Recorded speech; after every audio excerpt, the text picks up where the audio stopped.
Hi friends, मैं आकांक्षा शर्मा जी की वित्ताकांक्षा में आपका स्वागत करती हूँ। 24 से 31 मार्च तक का हमारा करंट नहीं हुआ था, तो वो आज हम एक साथ करने वाले हैं। आचार संहिता के कारण कुछ बहुत ज़्यादा प्रश्न डेली के बन नहीं रहे, इसलिए मैं डेली करंट नहीं लेके आ पाई। कोशिश करूँगी जितने बने उतना डेली लेके आ पाऊँ। तो ये आज हमने 24 से 31 तक जितने भी करंट बन रहे हैं उनके क्वेश्चन को कवर किया है। तो चलिए स्टार्ट करते हैं। साथ में राष्ट्रीय अंतर्राष्ट्रीय करंट अफेयर्स के कुछ क्वेश्चन भी करेंगे जो कि इम्पोर्टेंट हैं। पहला क्वेश्चन है, मध्य प्रदेश में कितने सहायक मतदान केंद्र बनाए गए हैं? मतदान केंद्रों की सहायता के लिए सहायक मतदान केंद्र बनाए जाते हैं और इनकी संख्या कितनी है? 327, 356, 329 या 330। तो मध्य प्रदेश में जो सहायक मतदान केंद्र बनाए गए हैं उसका आंसर होगा 356। इसके बारे में पढ़ लेते हैं। मुख्य निर्वाचन पदाधिकारी मध्य प्रदेश में कौन है? अनुपम राजन है। और भारत के कौन है? राजीव कुमार है। तो मुख्य पर निर्वाचन पदाधिकारी अनुपम राजन ने बताया कि मतदाताओं की सुविधा के लिए प्रदेश के जिन मतदान केंद्रों में मतदाताओं की संख्या 1500 से अधिक है, ये क्वेश्चन भी पूछा जा सकता है, कुछ भी पूछ सकते हैं, व्यापम में तो पूछा ही जा सकता है। मतलब जिन ऐसे क्षेत्र, ऐसे मतदान केंद्र जहां पर मतदान करने वाले लोगों की संख्या 1500 से ज़्यादा है, वहां पर सहायक मतदान केंद्र स्थापित किए हैं। भारत निर्वाचन आयोग की अनुमति से प्रदेश में कुल 356 सहायक मतदान केंद्र बनाए गए हैं। याद रखिएगा, कितने बनाए गए हैं? 356 बनाए गए हैं। अगला क्वेश्चन है, मध्य प्रदेश की किस जिले की सिद्धि मिश्रा ने एवरेस्ट के बेस कैंप पर पहुंचकर वर्ल्ड रिकॉर्ड बनाया है? इंदौर, भोपाल, जबलपुर या उज्जैन?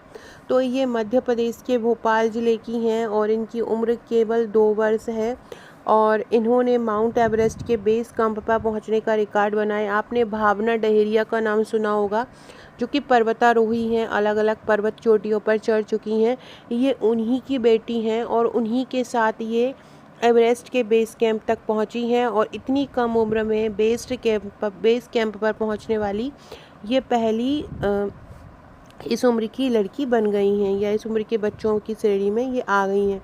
उन्होंने अपनी माता भावना डहेरिया के साथ बर्फीली हवाएं, -18 डिग्री टेम्परेचर जैसे मुश्किल हालातों में भी माउंट एवरेस्ट के शिखर को पार किया है, मतलब माउंट एवरेस्ट के शिखर पर पहुंची हैं।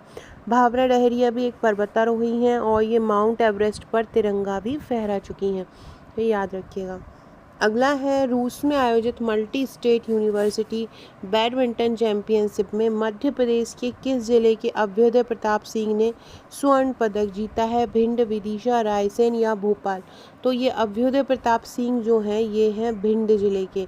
अभ्युदय प्रताप सिंह कहाँ के हैं? तो अभ्युदय प्रताप सिंह भिंड जिले के हैं। ये मध्य प्रदेश के बैडमिंटन खिलाड़ी हैं और ये जो प्रतियोगिता हुई थी मल्टी स्टेट यूनिवर्सिटी प्रतियोगिता, ये रूस में हुई थी। ये भी याद रखिएगा, मल्टी स्टेट यूनिवर्सिटी प्रतियोगिता कहाँ हुई थी? रूस में हुई थी और मध्य प्रदेश के भिंड जिले के अभ्युदय प्रताप सिंह ने स्वर्ण पदक इसमें जीता है।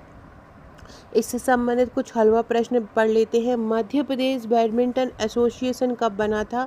मध्य प्रदेश बैडमिंटन एसोसिएशन 1946 में बना था और ये कहाँ बना था? 1946 में जबलपुर में बना था। मध्य प्रदेश बैडमिंटन एसोसिएशन 1946 में बना था। कहाँ बना था? जबलपुर में। लेकिन इसका एसोसिएशन या इसका जो बैडमिंटन संघ है, इसका वर्तमान मुख्यालय इंदौर में है। मध्य प्रदेश राज्य बैडमिंटन एकेडमी कहाँ है? मध्य प्रदेश राज्य बैडमिंटन एकेडमी ग्वालियर में है। कहाँ पे है मध्य प्रदेश राज्य बैडमिंटन एकेडमी? ग्वालियर में है, ये भी याद रखिएगा। और संघ कहाँ है? बना जबलपुर में था लेकिन वर्तमान में इसको इंदौर में बनाया गया। और मध्य प्रदेश राज्य बैडमिंटन एकेडमी ग्वालियर की खिलाड़ी हैं गौरांशी शर्मा, जो बहुत ज़्यादा फेमस प्लेयर हैं। अगला है, नई दिल्ली में आयोजित हुए ऑल इंडिया ओपन शतरंज प्रतियोगिता में किस जिले के निवासी ओजस्वी सिंह प्रथम आए हैं? इंदौर, जबलपुर, उज्जैन या ग्वालियर? सबसे पहले आपको ये याद रखना है कि ये जो ओजस्वी सिंह हैं ये किस खेल में माहिर हैं? तो ये ओजस्वी सिंह जो हैं वो शतरंज प्रतियोगिता में माहिर है, याद रखिएगा। और ये मध्य प्रदेश के ग्वालियर के हैं।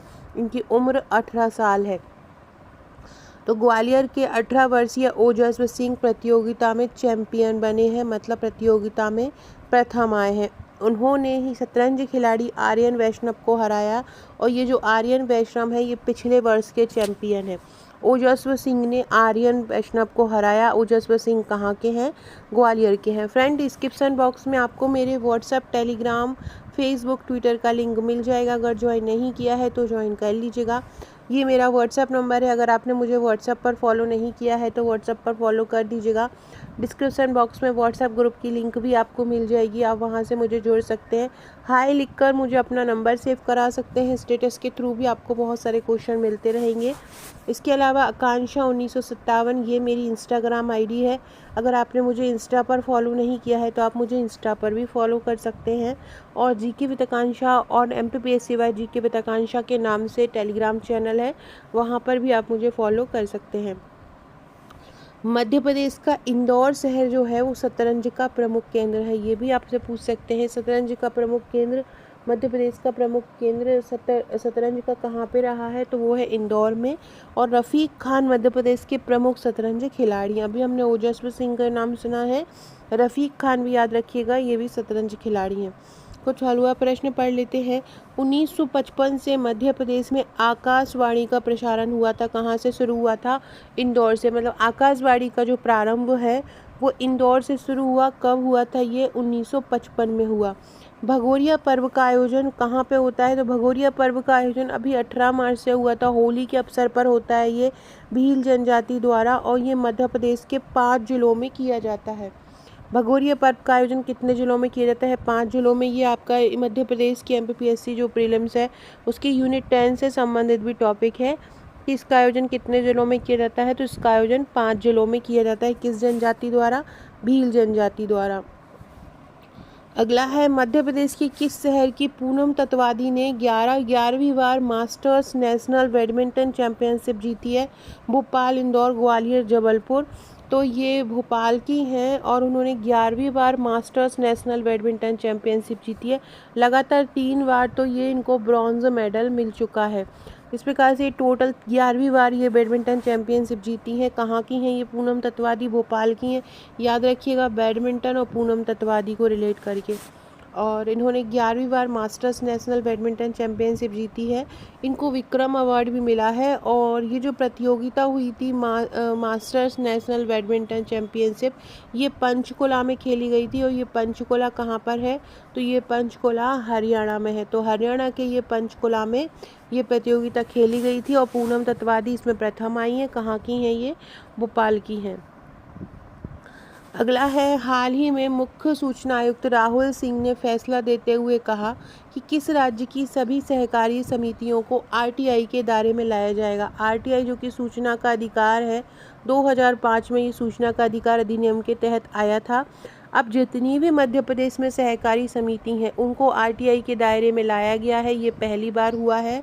और इसमें जितनी भी मध्य प्रदेश की लगभग 4000 समथिंग समितियां हैं, उनकी हर एक जानकारी जो है वो RTI के तहत नागरिकों को उपलब्ध होगी। राशन आया है, कहाँ गया है, तो ये सभी चीज़ें अब नागरिकों को उपलब्ध होंगी। RTI के दायरे में इसको लाया गया है। अब इसके बारे में पढ़ लेते हैं। 23 मार्च को एक फैसला लेते हुए घोटाले पर नज़र रखने के लिए मध्य प्रदेश सूचना आयोग द्वारा मध्य प्रदेश की सभी सहकारी समितियों को RTI अधिनियम के तहत लाया गया है। मध्य प्रदेश के सूचना आयोग लाया। मध्य प्रदेश के मुख्य सूचना आयुक्त राहुल सिंह हैं।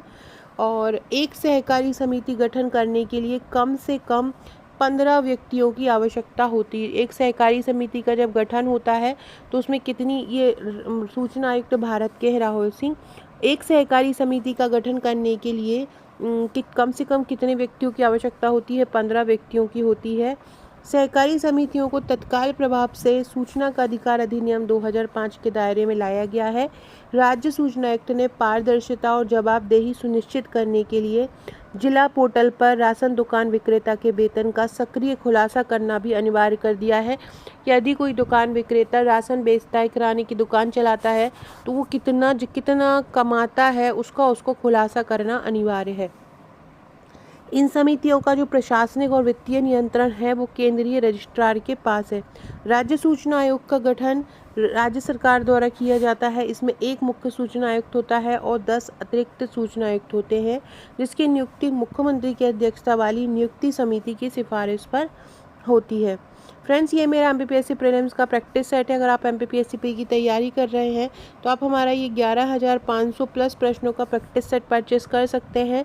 इसकी सॉफ्ट कॉपी, हार्ड कॉपी दोनों उपलब्ध है। यूनिट वाइज ये टेस्ट बनाए गए हैं जो बहुत महत्वपूर्ण हैं, आपको बहुत हेल्प करेंगे। इसके अलावा अगर आप MPPSC प्रीलिम्स के थ्योरी नोट्स चाहते हैं तो आप हमारे थ्योरी नोट्स भी ले सकते हैं। थ्योरी नोट्स में आपको टोटल 10 बुकलेट दी जाती हैं। हस्त निर्मित मानचित्र, सारणी, बुलेट फॉर्म, फ्लो चार्ट का उपयोग करते हुए बनाए गए। ये महिला पर्यवेक्षक के नोट्स हैं। महिला पर्यवेक्षक में आपको टोटल 7 बुकलेट मिलती हैं।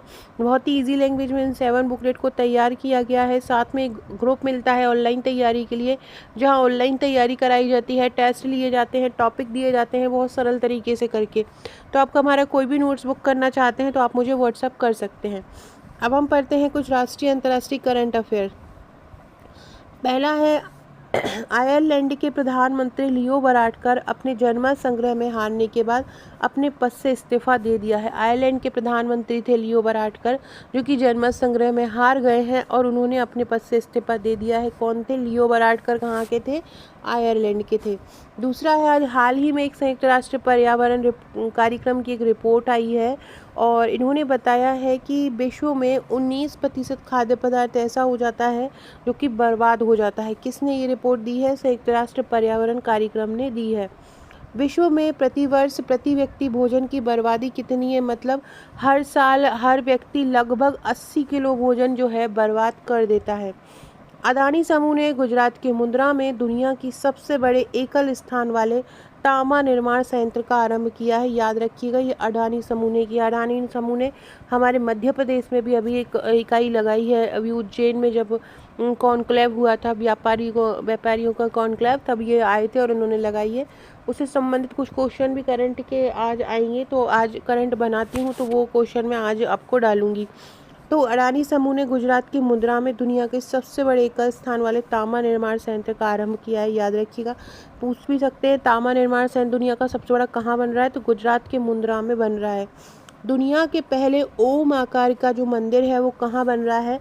ये पहला ओम आकार का मंदिर है, बहुत बड़े आकार में ये फैल रहा है और ये राजस्थान के पाली में इसका उद्घाटन हुआ है। कहाँ पे? राजस्थान का जो पाली नामक जगह है वहाँ पर ये ओम आकार का मंदिर बन रहा है। इसके अंदर भगवान महादेव की 1008 मूर्तियाँ हैं, 1008 मूर्तियाँ और 12 ज्योतिर्लिंग रखी जा सकती है। मंदिर 135 फीट की ऊंचाई पर स्थित है। कितने की? 135 फीट की ऊंचाई पर स्थित है। और इसमें कितनी मूर्तियाँ रखा जा सकती हैं? शंकर जी की 1008 मूर्तियाँ और 12 ज्योतिर्लिंग को रख सकते हैं। अगला है, भारत के कमल किशोर को आपदा जोखिम न्यूनीकरण के लिए सहायक महासचिव बनाया है। मौसम संबंधी उपग्रह यून हाई किसने लॉन्च किया है? चीन ने लॉन्च किया है। ये भी पूछ सकते हैं, ये जो यून हाई है वो किस प्रकार का उपग्रह है? तो मौसम संबंधी उपग्रह है। 900 वर्ष पुराने चालुक्य शिलालेख की खोज किसने की है? तेलंगाना ने की है। थाईलैंड समलैंगिक विवाह विधेयक को पारित करने वाला पहला दक्षिण पूर्वी एशियाई देश बन गया है जिसने समलैंगिक विवाह विधेयक को पारित किया है। पहला परमाणु ऊर्जा शिखर सम्मेलन कहाँ हुआ? बेल्जियम के ब्रुसेल्स में पहला परमाणु ऊर्जा शिखर सम्मेलन हुआ। NDRF का महानिदेशक किसको चुना गया? पीयूष आनंद NDRF के महानिदेशक चुने गए। NIA जो नेशनल इन्वेस्टिगेशन ब्यूरो रहता है उसके जो महानिदेशक चुने गए हैं वो सदानंद वसंत को चुना है। हाल ही में अंतर्राष्ट्रीय श्रम संगठन की रिपोर्ट आई है, उसमें बताया गया कि भारत में लगभग 65.7% ऐसे युवा हैं जो शिक्षित युवा हैं, मतलब जो शिक्षित बेरोजगार है। शिक्षित बेरोजगार युवाओं का प्रतिशत कितना है भारत में? 65.7% है। सेनेगल के नए राष्ट्रपति बने हैं बसियो डियोमाय। याद रखिएगा, सेनेगल के नए राष्ट्रपति कौन बने हैं? बसियो डियोमाय बने हैं। LIC दुनिया का सबसे मजबूत बीमा ब्रांड बन गया है। दुनिया का सबसे मजबूत बीमा ब्रांड कौन सा है? तो LIC बन गया है दुनिया का सबसे मजबूत बीमा ब्रांड। अब ये फ्रेंड आप लोगों के लिए क्वेश्चन है जो आपको मुझे कमेंट करके बताना है। चंबल नदी की कुल लंबाई कितनी किलोमीटर है? 643, 965, 975, 865। सभी लोग कमेंट का आंसर जरूर दीजिएगा। चंबल नदी की कुल लंबाई कितनी है? 643, 965, 976, 975, 865। सभी लोग आंसर दीजिएगा। वीडियो अच्छा लगे तो लाइक शेयर सब्सक्राइब जरूर कीजिएगा। Okay friends, thank you.